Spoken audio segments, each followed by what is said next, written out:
Imagine a world where success was guaranteed, where a single step on the right path led to a lifetime of stability and prosperity. That was the promise Japan made to its youth. But promises, like bubbles, can burst.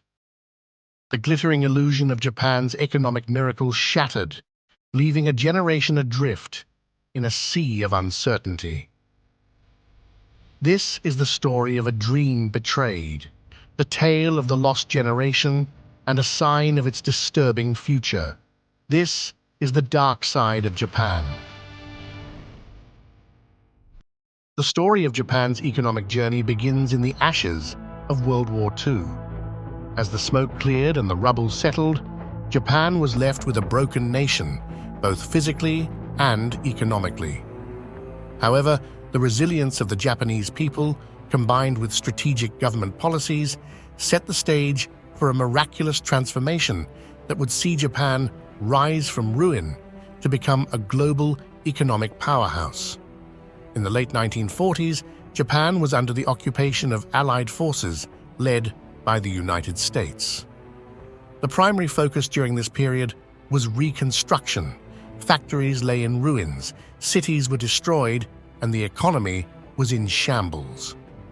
The initial years were marked by severe economic hardship, but the Japanese government, in collaboration with American advisors, began laying the groundwork for a new economic system. The cornerstone of Japan's recovery was the implementation of land reforms. These reforms aimed to redistribute land from large feudal landlords to the tenant farmers who actually worked the land. This not only alleviated rural poverty, but also stimulated agricultural productivity, creating a more equitable and efficient economic base. The farmers, now landowners, had a vested interest in increasing their output, which in turn provided food security for the nation and a stable foundation for industrial growth. Simultaneously, Japan embarked on a series of industrial policies that would become known as the Japanese Miracle. At the heart of the Japanese Miracle was a unique economic system that emphasized cooperation between government and industry. Unlike the laissez-faire approach of Western economies, Japan's system was characterized by a high degree of coordination and planning. The Ministry of International Trade and Industry was instrumental in guiding this process.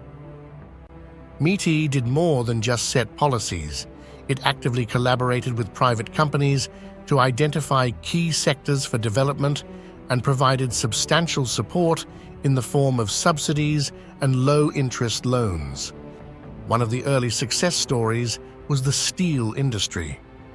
Recognizing the importance of steel as the backbone of industrial development, the Japanese government invested heavily in modernizing and expanding steel production. By the mid-1950s, Japan had become one of the world's leading steel producers, providing the essential material for manufacturing automobiles, ships, and machinery. This laid the groundwork for the growth of other industries. Parallel to the industrial policies was a focus on technological innovation. Japan began to emphasize education and research, investing in technical schools and universities. The emphasis on education created a highly skilled workforce capable of driving innovation. Japanese companies started to adopt and improve upon Western technologies, a process that became known as Kaizen, or continuous improvement. This approach allowed Japanese firms to produce high-quality products at competitive prices, gradually capturing global markets. The rise of the automobile industry epitomized Japan's economic transformation. Companies like Toyota, Honda, and Nissan emerged as global leaders in automobile manufacturing. Their success was not just a result of innovation, but also of an unwavering commitment to quality and efficiency. The adoption of the Toyota production system, which emphasized lean manufacturing and just-in-time inventory, revolutionized production processes and became a model for industries worldwide. During the 1960s and 1970s, Japan's economy grew at an astonishing rate. Gross domestic product, GDP, expanded rapidly, and Japan became the second largest economy in the world, only behind the United States. The standard of living improved dramatically, and consumer goods such as televisions, refrigerators, and automobiles became commonplace in Japanese households.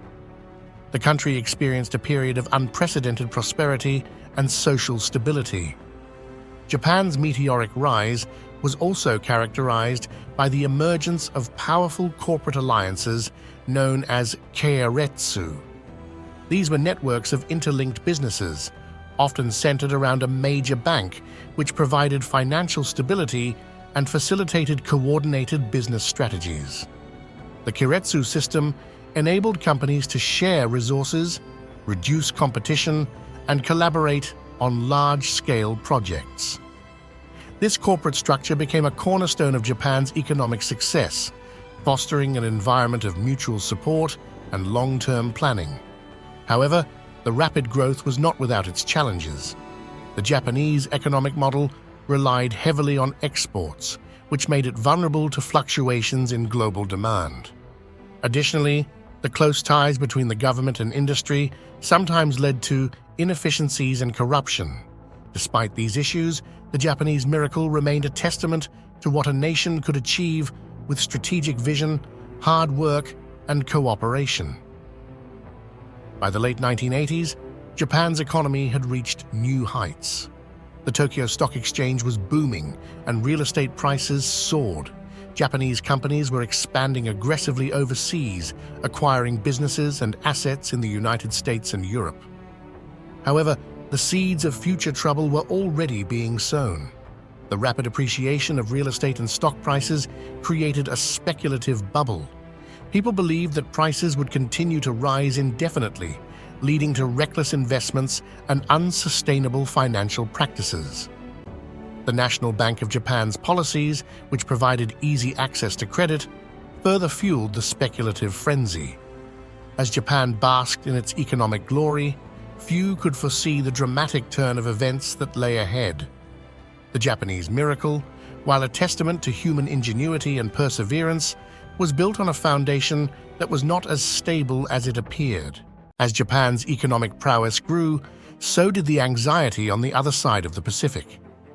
By the late 1980s, Japan's relentless ascent was beginning to unsettle the United States, the reigning global economic superpower. This period was marked by a palpable sense of fear and uncertainty, often likened to an economic Pearl Harbor, where Japan was perceived not just as a competitor, but as a potential usurper of American economic dominance. The roots of this fear can be traced back to Japan's aggressive expansion into global markets. Japanese companies, buoyed by their domestic success, began to make significant inroads into the United States. In the automotive sector, Japanese cars like the Toyota Corolla and Honda Accord were outselling American models, thanks to their superior quality and fuel efficiency. This was not just a commercial success, it was a cultural shift, as American consumers began to favor Japanese products over domestic ones. The electronics industry was another battlefield where Japanese corporations made their mark. Sony, Panasonic, and other Japanese brands became synonymous with cutting-edge technology and reliability. American companies, struggling to keep up, found themselves losing market share at an alarming rate. The U.S. trade deficit with Japan ballooned, adding fuel to the fire of economic nationalism. This period saw the emergence of a new cultural phenomenon in the United States, Japanophobia. Media outlets ran stories predicting that Japan would soon surpass the US as the world's largest economy. Books like Japan as Number One by Ezra Vogel and movies like Rising Sun and Black Rain depicted a future where Japanese corporations dominated the globe. Even science fiction, with films like Blade Runner, often portrayed dystopian futures where Japanese culture and corporate power loomed large. One of the most symbolic moments of this period was the acquisition of iconic American assets by Japanese companies. When Mitsubishi Estate bought Rockefeller Center in 1989, It was more than just a real estate transaction. It was seen as a sign of Japan's growing influence over American soil. Similarly, Sony's purchase of Columbia Pictures in 1989 was perceived as a cultural invasion, sparking debates about the future of American media and entertainment. Politicians and policymakers in Washington were not immune to these fears. Trade tensions between the US and Japan escalated, with American officials accusing Japan of unfair trade practices, currency manipulation, and barriers to market entry for foreign companies. The US government pressured Japan to open its markets and allow more American goods to be sold in Japan, leading to a series of trade negotiations and agreements that aimed to level the playing field. One of the key areas of contention was the automotive industry. The US imposed import restrictions and tariffs on Japanese cars, while Japan was urged to buy more American-made vehicles and parts. These measures were only partially successful, as Japanese companies continued to innovate and improve, maintaining their competitive edge. The economic rivalry also extended to the realm of finance. Japanese banks, flush with cash from their booming economy, began to invest heavily in American stocks and real estate. By 1990, Japanese investors owned a significant portion of US Treasury bonds, leading to concerns about American financial dependence on Japan.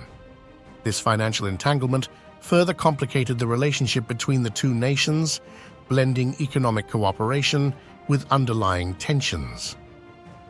Amidst this climate of fear and competition, there were voices advocating for a different perspective. Some economists and business leaders argued that the United States could learn from Japan's success. They highlighted Japan's focus on quality, innovation, and long-term planning as potential models for American industries. This period saw increased interest in Japanese management techniques such as total quality management and lean manufacturing, which many American companies adopted to improve their own operations. Despite these efforts at rapprochement, the narrative of Japan as a looming economic threat persisted. This narrative was not without its ironies. Many of the same factors that contributed to Japan's rise, such as its close coordination between government and industry and its focus on long-term stability, were also sowing the seeds of future problems. The very attributes that made Japan formidable were creating structural weaknesses that would later become apparent.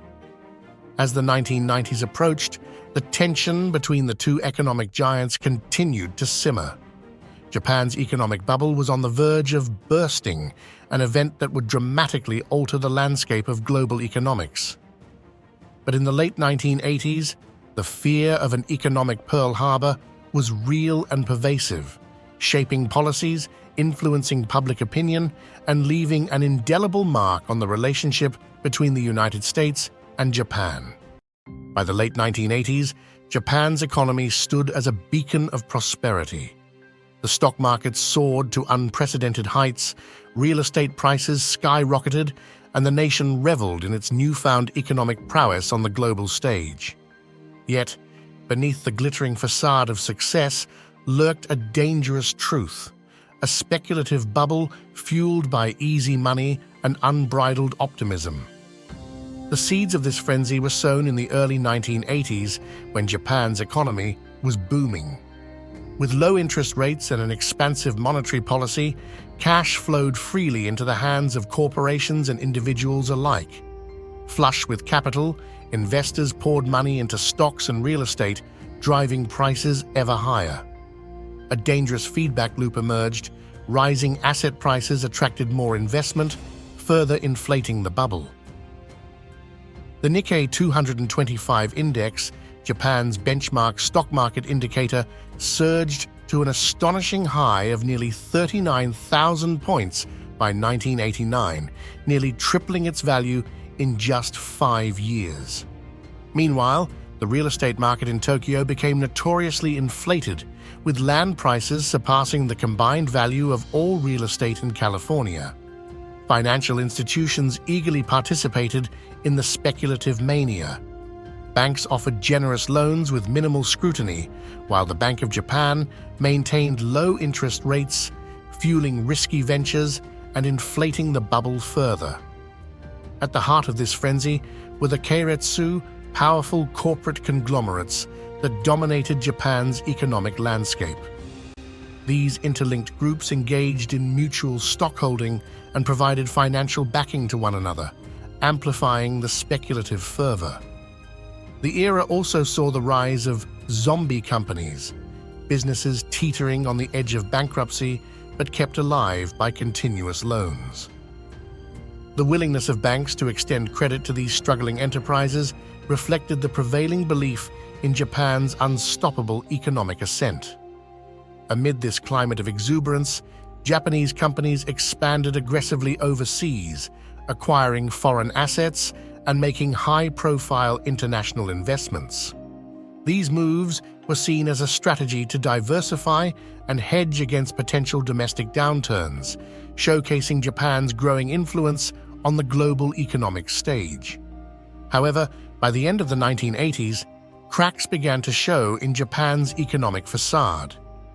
Concerned about the overheating economy, the government decided to raise interest rates in 1989. This seemingly minor policy adjustment proved catastrophic, triggering a chain reaction that would unravel the speculative bubble. As interest rates rose, the stock market faltered. The Nikkei 225 index plummeted, erasing vast amounts of investor wealth virtually overnight. Panic gripped the financial markets as falling asset prices undermined the value of collateral used for loans, putting immense pressure on both borrowers and lenders. The real estate market followed suit, with property values plummeting sharply.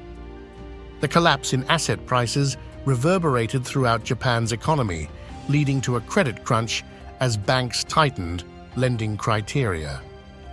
Companies, accustomed to easy access to capital, suddenly found themselves unable to secure financing.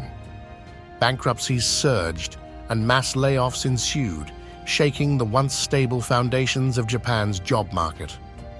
Consumer confidence plummeted amid economic uncertainty, leading to reduced spending and further exacerbating the downturn. Japan's GDP growth slowed to a crawl, and deflation, a persistent decline in prices, became a chronic economic challenge.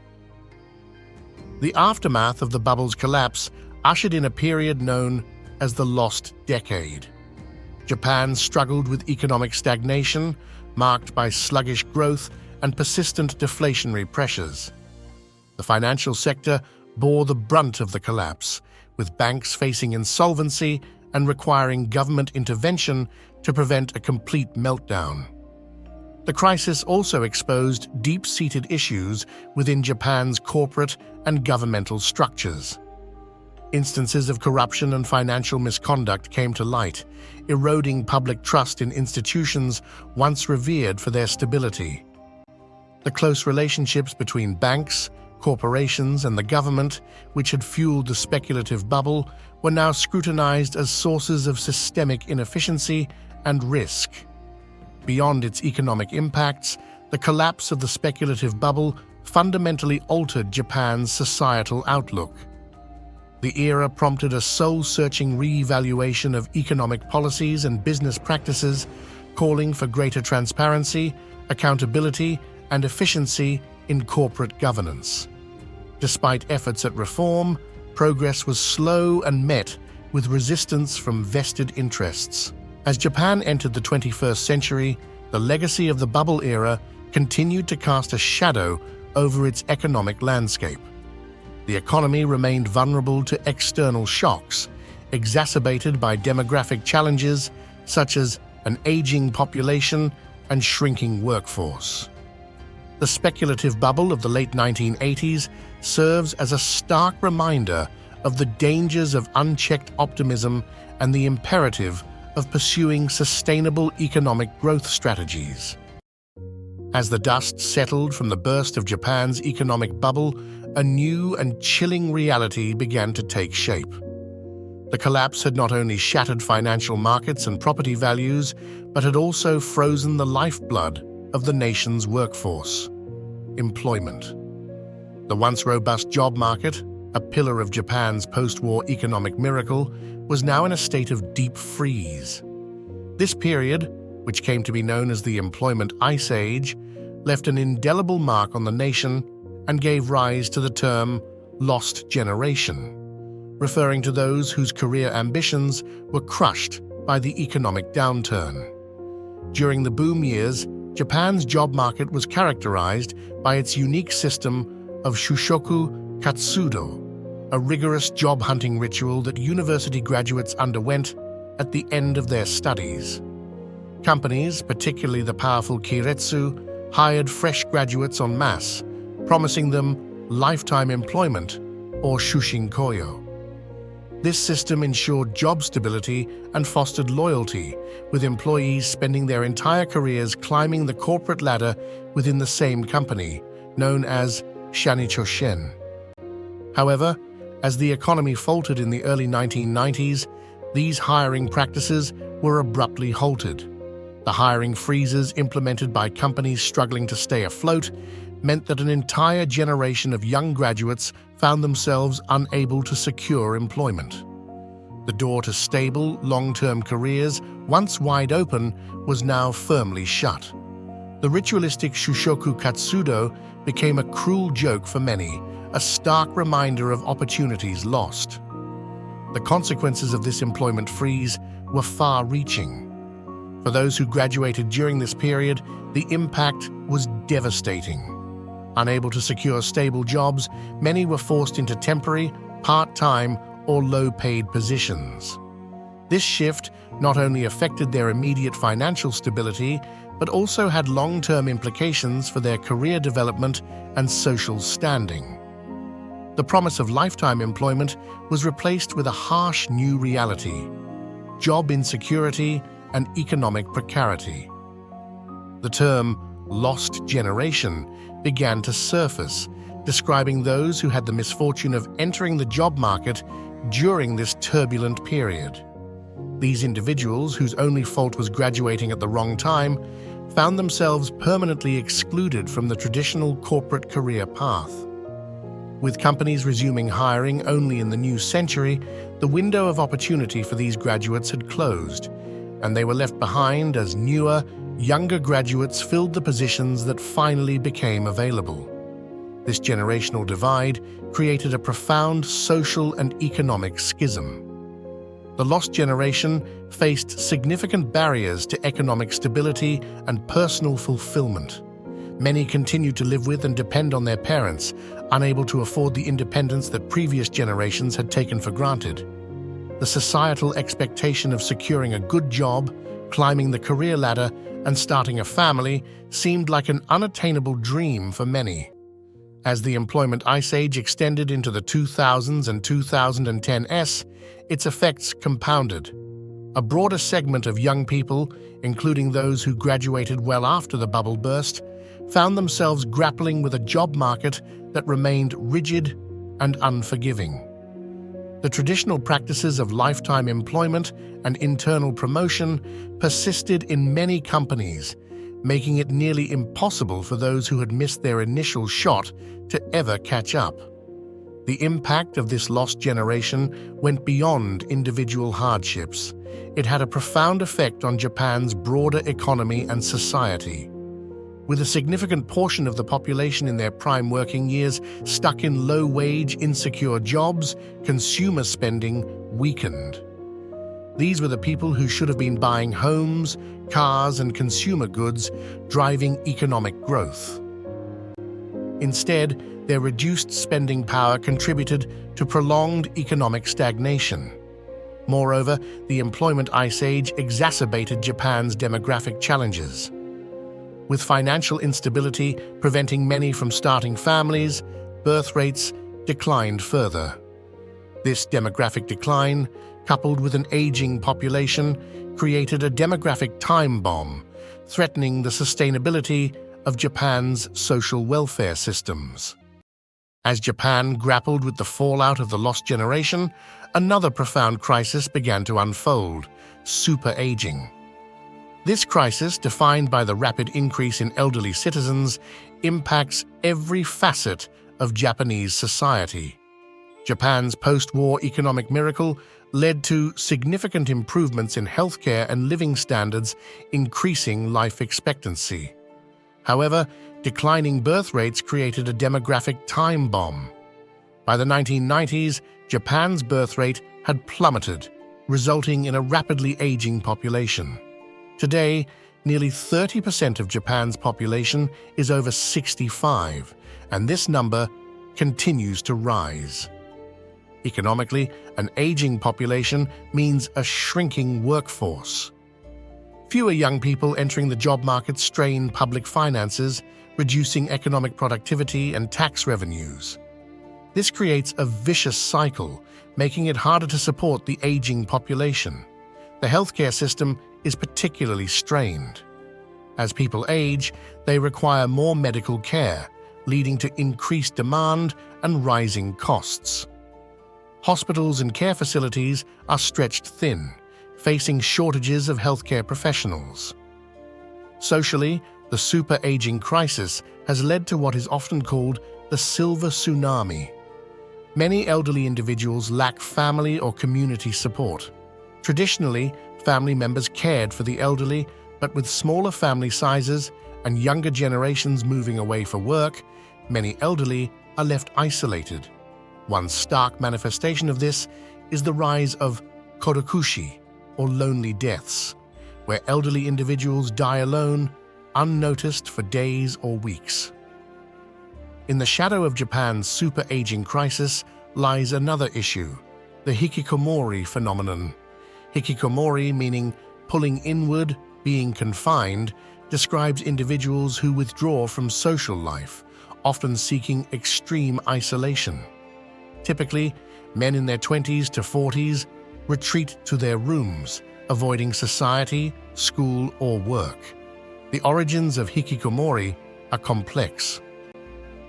The employment ice age of the 1990s, marked by economic stagnation, created an environment where many young people felt they had no place in the traditional workforce.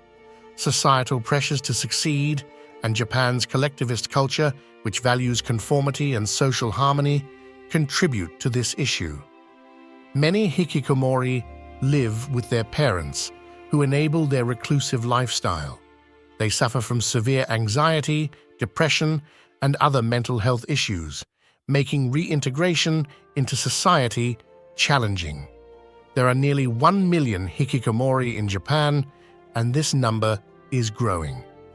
The economic cost is substantial, as these individuals do not contribute to the workforce or economy. Families, particularly aging parents, face financial strain and emotional stress. The Japanese government has implemented measures to address both the super-aging crisis and the hikikomori phenomenon. Policies to encourage higher birth rates and improve work-life balance have had limited success. Reforms to the healthcare and pension systems aim to make them more sustainable. Technological innovation, such as robotics and AI, offers potential solutions for elderly care. Despite these efforts, challenges remain. Cultural attitudes towards aging and mental health are deeply ingrained. Addressing these issues requires innovative solutions, flexible policies, and a shift in societal attitudes.